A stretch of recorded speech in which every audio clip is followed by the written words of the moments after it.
Ako si Jason at ito ang aking walang kwentang review dito sa The Delulu Channel. At ang aking ang re-reviewin ay ang K-drama movie na The Great Flood.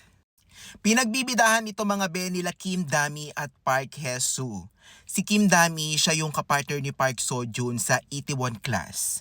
Yes, tapos si Park Hae-soo naman, siya yung sa Squid Game. Nasa Karma din siya and marami pang iba. Oo, very in demand tong actor na to lalo na pagdating sa Netflix. Tapos meron din silang kasamang bata rito na sobrang cute, matigas nga lang ang ulo pero ang galing ding umarte ng bata. Akala ko mga be ay catastrophic movie siya. O another catastrophic movie na kung saan ay nga binha, instead na tsunami, instead na lindol, 'di ba?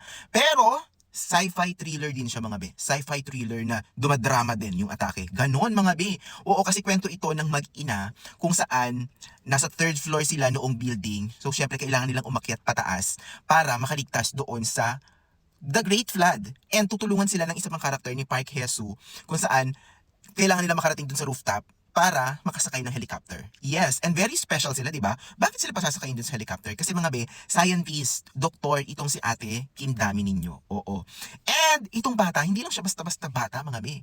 Isa siyang proof of life ng another human race. Yes, ganun siya mga be, kasi matatapos na talaga yung mundo. And they need to reproduce ng true science ng mga bagong human race. Yes, as in talagang ganun siya mga be.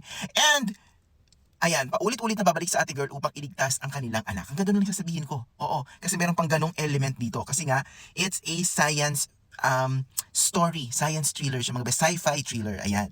So, abangan nyo na lang, panoorin nyo na lang sa Netflix ang The Great Flood. But that's the premise or the gist of the story and everything, ganyan. Napakaganda ng story mga be, oo. Huwag lang kayong bibitaw kasi baka meron kayong mamiss na portion niya, 'di ba? Para mas magets nyo siya, ganon. And sa actingan, ginalingan, oo. Kim Dami, Park Hae-soo, sinasabi ko sa inyo, ang galing ng actingan, oo. And this is a must watch. Kung hindi nyo pa napanood itong long weekends and holidays, ipanoorin nyo na siya sa Netflix. Ganon. Walang kwenta o may kwenta? May kwenta mga be. Ganda.